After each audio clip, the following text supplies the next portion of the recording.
The voters don't actually trust the Tories to get anything done. And there's a very good reason for that, isn't it? They're all talk. Nothing ever happens. So you can see Labour has fallen by 5 points since he made those comments. We've put on another 8,000 members, thanks to the Prime Minister. I think the Prime Minister should do the decent thing, call a general election and see if the public back it. Reform UK's chairman, Dr. David Bull, did more than critique Labour and the Conservatives. He delivered a scathing rebuke. His message was unmistakable. Reform is not here to compromise, not here to play by the old rules, and certainly not to prop up either of the established parties. To the casual observer, it might sound like standard political bravado, but make no mistake, this is a serious declaration. When an emerging party openly refuses to yield to the entrenched Westminster order, it signals a profound challenge to the dominance of both major parties and a potential reshaping of the British political landscape. That's lovely to see you. The Conservatives have come out with a borders plan that you'll be envious of because it cracks down on illegals and legals, but it isn't as controversial as your own plan, which has rubbed a lot of people up the wrong way.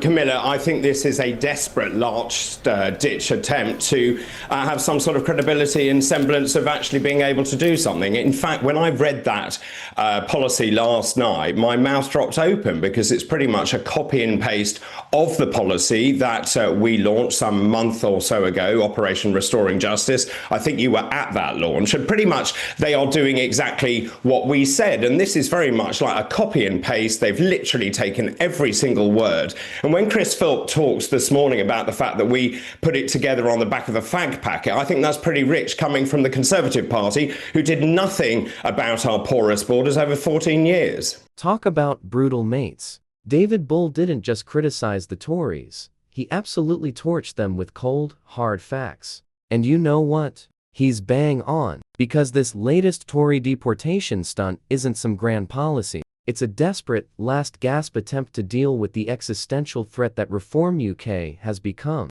And let's be real, it's not just now that they've started feeling the heat. The Tories have been irrelevant for ages. The entire political stage has shifted to one thing, and one thing only: Reform versus Labour. Want proof? Just look at the Labour conference. The aftermath wasn't about policies or governance. It was about Starmer and Farage clawing at each other while the so-called official opposition sat quietly in the corner, forgotten, ignored, finished. This is the sorry state the Tories have been reduced to. Irrelevant spectators in a game they once controlled. And truth be told, it's only going to get uglier from here. Well, having said that, Kemi Badenoch has accused you of ripping off her indefinite leave to remain plan. She says she's set up a commission with Lord Wolfson to argue through the legal arguments for leaving the ECHR, whereas you haven't really spoken to as many lawyers as she has on the issue. Well, that's simply not true. And if they have ripped off your policy, you must be absolutely delighted with it, David, that both of the parties on the right are singing from Nigel Farage's hymn sheet. Well, if you look at the latest Merlin poll, the voters don't actually trust the Tories to get anything done. And there's a very good reason for that, isn't it? They're all talk. Nothing ever happens. And when you look at the latest polling, this morning, we've gone up to 34, which is up 2 points. The Conservatives and Labour both down. We're polling almost as much as Labour and the Tories combined. And so the public is saying, actually, we want to take back control of our borders. We want someone to actually sort out this unholy mess. And that the people to do that will be Reform UK. There's a clear reason behind Reform's confidence. When the sitting government labels you as the true opposition, and the Prime Minister openly acknowledges the contest is between you and him, it changes the political calculus. There's no incentive to chase alliances with a party already in decline. Why have the Conservatives fallen so far? The answer is straightforward: 14 years of consistent failure. Broken promises, mismanaged policies, and a betrayal of the very people who once placed their trust in them. The reality is plain: Labour did not win public affection. They merely stepped into power by default, capitalizing on widespread fatigue with the Tory administration. That is the uncomfortable truth the Conservatives cannot escape. When it comes to the Tories, you're saying all of this quite critical language and using that. But if we look at the latest MRP poll by YouGov, that finds that Reform still don't have enough support in the country to form a majority government. You need a stonking majority in order to push through a pretty hefty legislative agenda, including your own immigration plans. So you're slagging off the Tories, but you might need Kemi Badenoch and her MPs to prop up your next government, mightn't you? Yeah, Camilla, remember we've been here before. We stood down, didn't we? We gave Boris Johnson an 80-seat majority, which was squandered. There is no way we would do a deal with the Tories. Look, when it comes to those polls, actually, they are very different. So the latest polling shows we win between 271 to 450 seats. That could give us a working majority of, say, 47 or thereabouts.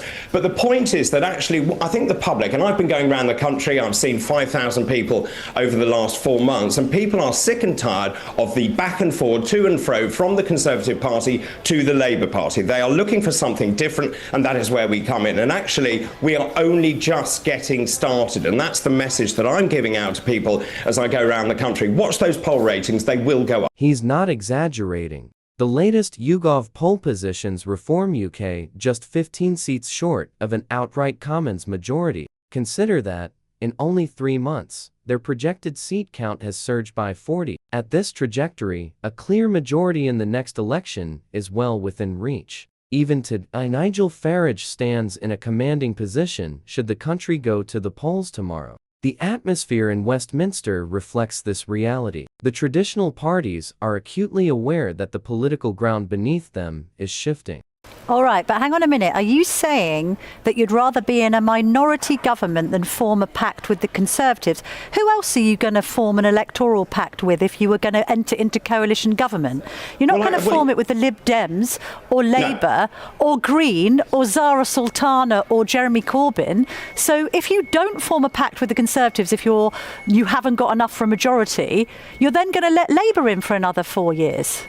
No, the point is we believe that we can win and get an outright majority, and that is what the polling is showing us. But look, if when you you don't... look at but what I was going to say was when you look at those polls, actually it looks like the Tories will be pretty much wiped out. They would be reduced to about 41 seats. Labour would have its worst results since 1931. You don't set out in a race to lose the race. Look, when you have a general election approaching, and remember it could be some time away, what we are doing is setting out our stall. We will have detailed and costed policies by the general election, and we are saying to the British public, look, which do you want? Do you want the Tories, do you want Labour, or do you want us? And I'm telling Camilla attempted to downplay Reform's rise, but the numbers speak for themselves. Reform no longer relies on the Conservatives, a party now languishing in 4th place, with barely 50 seats in sight. That is neither a functioning government nor a credible opposition. It is a political obituary in the making. The Conservatives are in the midst of an existential crisis, and Labour, while faring slightly better, is rapidly heading down the same path. David Bull's interview was more than a critique, it was a clear warning, a signal that Westminster is on the brink of a major political upheaval, and at the center of it, Reform is driving the change.